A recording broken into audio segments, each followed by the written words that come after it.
So hi guys, Pushpa 2 global మొత్తం trending number 1 అయితే ఉందని చెప్పొచ్చు. చాలా మంది ఈ సినిమాని అయితే ఎగబడి మరీ చూస్తున్నారు. ఓటీటీలో, నెట్ఫ్లిక్స్లో ఏ సినిమా క్రియేట్ చేయాలి, రికార్డ్స్ అయితే పుష్ప 2 సినిమా అయితే క్రియేట్ చేస్తుందని చెప్పొచ్చు. బాక్స్ ఆఫీస్ దగ్గర ఇలాంటి రికార్డ్స్, ఇలాంటి కలెక్షన్స్ సృష్టించిందో నేను సెపరేట్గా చెప్పాను.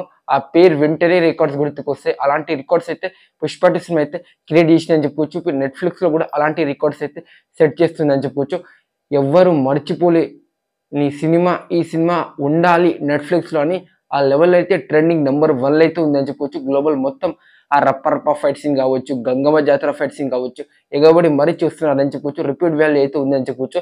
పుష్ప సినిమా చాలా మందికి నచ్చిందని చెప్పొచ్చు. ఎందుకు నచ్చిందంటే ఆ మేనరిజం, పుష్పరాజ్ మేనరిజం, తన స్టైల్ కావచ్చు, సాంగ్స్ కావచ్చు, బన్నీ అన్న పర్ఫార్మెన్స్ కావచ్చు, సుకుమార్ డైరెక్షన్స్ కావచ్చు, కొన్ని ఇల్లాజికల్ సీన్స్ ఉన్నా చాలా మందికి అయితే నచ్చింది. ఎందుకంటే ఆ ఇల్లాజికల్ సీన్స్ కూడా కొన్ని ఆన్సర్స్ అయితే ఉన్నాయి కాబట్టి పుష్ప సినిమా అయితే నచ్చిందని చెప్పొచ్చు. నేనైతే ఈ సినిమా అయితే ఒక 2 నెలలు అయితే ట్రెండింగ్ నెంబర్ 1లో ఉంటుంది అనుకుంటున్నాను నెట్ఫ్లిక్స్లో. మీరేమనుకుంటున్నారో కామెంట్ చేయండి. ఇది పుష్ప 2 గురించి. అసలుకి కలెక్షన్లోనే సునామీ సృష్టించింది. అదే సినిమా ఓటీటీలో వస్తే ఈ లెవెల్ అయితే ఆడుతుందని చెప్పొచ్చు. ఒక సినిమా కలెక్షన్లో దుమ్ము లేపినా, థియేటర్లో దుమ్ము లేపేలా ఆడినా ఓటీటీలో ఫ్లాప్ అవుతాయి కొన్ని సినిమాలు. కానీ పుష్ప 2 సినిమా అయితే మన ఓటీటీలో కూడా, ఇక బాక్స్ ఆఫీస్ థియేటర్లో కూడా దుమ్ము లేపిందని చెప్పొచ్చు. దీని గురించి మీ జెన్యూన్ ఒపీనియన్ అంటూ కామెంట్ చేయండి.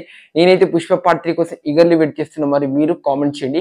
ఈ వీడియో మీకు నచ్చితే ప్లీజ్ లైక్ అండ్ సబ్స్క్రైబ్ చేసుకొని సపోర్ట్ చేయండి.